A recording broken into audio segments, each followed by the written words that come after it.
So the topic of today's talk is an interesting property of money that I want to explore with you. And I'm calling this one Inside Out. So who here wants to tell me what the four properties of money are, what the four primary functions of a currency are? Anybody? Value exchange. Medium of exchange, yes, that's one. Fungibility? Store of value, that's two. Fungibility. No, that's that's not a use case for money, but it's a property. There's two more. Unit of account, very good. What's the fourth one? System of control. What? I don't remember reading that. System of control. Turns out, we've had money for thousands of years. Potentially tens of thousands of years. It's really hard to tell how far back money goes. But the money we have today is very different from the money we have in the past, because something changed in the last 50 years that has fundamentally altered the course of money, of currency, of this system of communicating value to other people. We have the three components: medium of exchange, unit of account, and store value. Those have been around for millennia. And then something happened. In 1970, Richard Nixon signed the Bank Secrecy Act and turned money into a system of control. A system of control that attempts to use money as a political tool in order to control who is able to send and receive it, who they are able to send money to, and aims ultimately to the complete surveillance of all financial transactions worldwide. Complete, total, totalitarian financial surveillance. This change 50 years ago has gradually percolated through every country in the world, every financial service in the world, every bank in the world. In 1970, Richard Nixon deputized the financial services field to turn them into a branch of law enforcement beyond borders, law enforcement beyond jurisdictions, and most importantly, law enforcement beyond due process, beyond political and democratic control, beyond recourse. A cop can confiscate your money. A judge can sign a warrant to freeze your accounts. And a bank can do both of those things without any authorization from anyone, and there's nothing you can do about it. And this applies worldwide. Money as a system of control supersedes all other functions of money.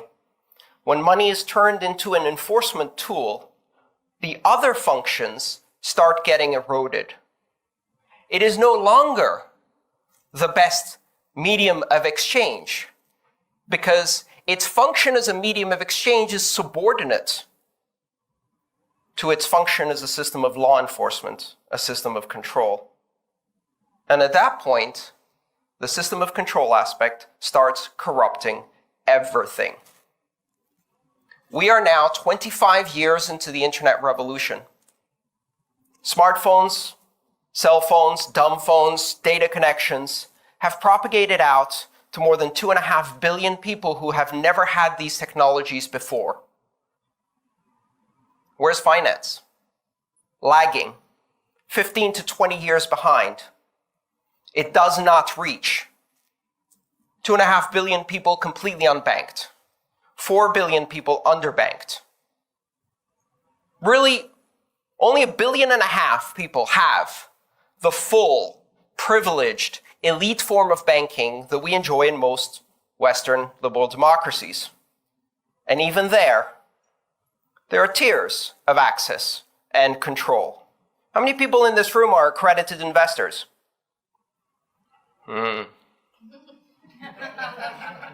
What a lovely bunch. That puts you in the 1/10 of 1/10 of 1/10 percentile of the world. There are tiers within the financial system, some people who have better access, some people who have better recourse, and some people who have complete immunity. Some people can commit crimes against millions, robo-foreclosures, Libor fraud, rigging the gold markets, and no one will ever go to jail. Why? Because when money becomes a system of control, financial services companies become deputies in this system of enforcement and control. And as deputies, they get some perks. And one of the perks is they never go to jail. Well, with a few exceptions. There are some fundamental rules that always apply to our society. Bernie Madoff went to jail. He made the fundamental mistake of stealing from rich people. Don't do that. Foreclose on 10 million poor people, no problem. Create 3.5 million fake accounts in Wells Fargo, no problem.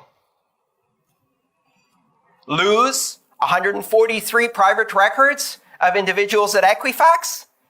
Let's see some bets. How many executives are going to jail? None. A system of control corrupts the very basis of money until it can no longer function as a medium of exchange.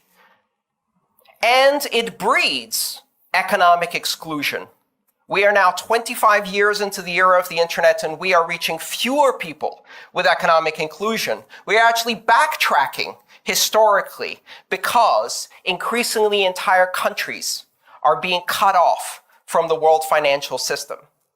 You don't act in the best interests of the United States, you lose your SWIFT code. You are no longer part of the wire transfer network. You submit to the jurisdiction, the universal jurisdiction of American courts, like Switzerland had to do, or you lose access to international banking. You lose access to the reserve currency. You lose access to the lifeblood. This devil's bargain has made financial services unassailable from a point of competition. They are surrounded by a thicket of regulations, and these regulations are not about consumer protection. Consumers are most certainly not protected. They are most certainly about the system of control of money. They are about the law enforcement and policy enforcement, and sometimes straight up politics enforcement that comes with money. Money does not flow freely. I have some bad news. Those gold bars surrounding the banks and protecting them from competition are a gilded cage, a cage that keeps them inside a system of regulation that prevents competition from the outside, but also prevents them from acting with innovation in free markets, expanding their business, unless they make all of that subordinate to a system of political control. Store of value no longer works. You cannot store value in a currency that can be confiscated at whim, frozen by any banker at any point in time. That is not a stable store of value. You cannot use it as your currency reserve to buy oil with, as your foreign exchange reserve if you're a country, because if you cross the superpowers, they will cut off your access and you will not be able to use oil. You cannot use money as a medium of exchange if you cannot exchange it freely with whoever you want. And gradually, the corruption spreads and spreads and spreads. And now, something new arrives on the horizon.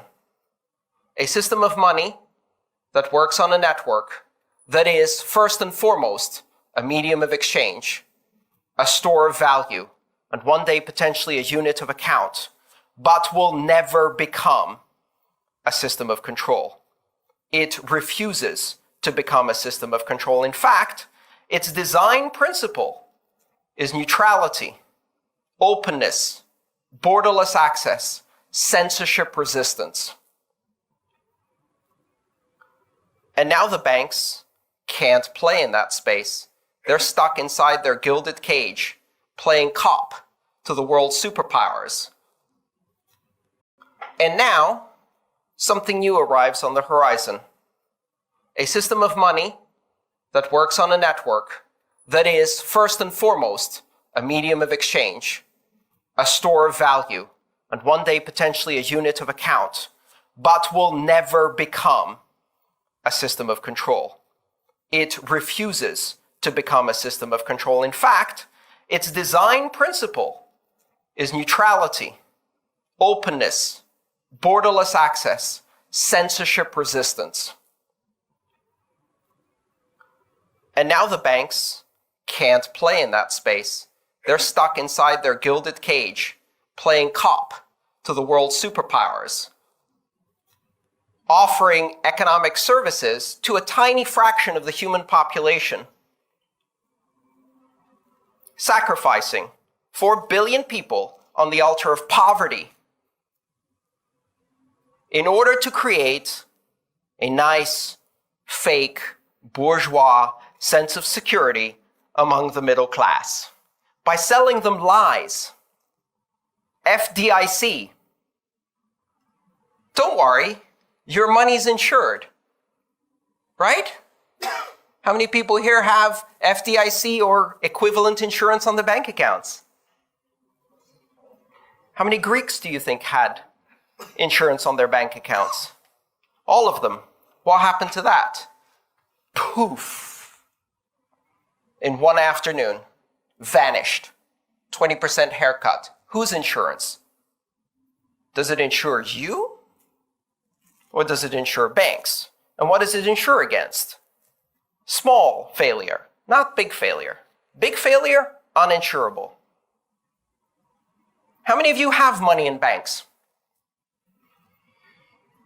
None of you have money in banks. I mean, please, you're lawyers. You understand. Many of you are lawyers here, right? Bailment. It's not your money. You have an account, which is a legal construct that they give you in exchange for giving them an unsecured loan of your money so that they can finance credit to their customers. You don't own legally any of the money that's in your account. You have a legal construct that possibly, maybe, entitles you to withdraw at the pace that they want unless you cross the wrong person, go to the wrong protest, associate with the wrong organization, vote for the wrong party.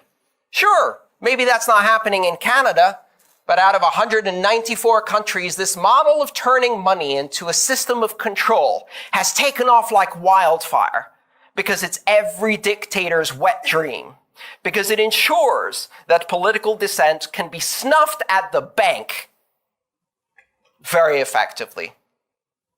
It is one of the most effective systems of control that exists. And now it has to face competition from a system that will not do that, that cannot be made to do that, that will not yield, that will not be co-opted.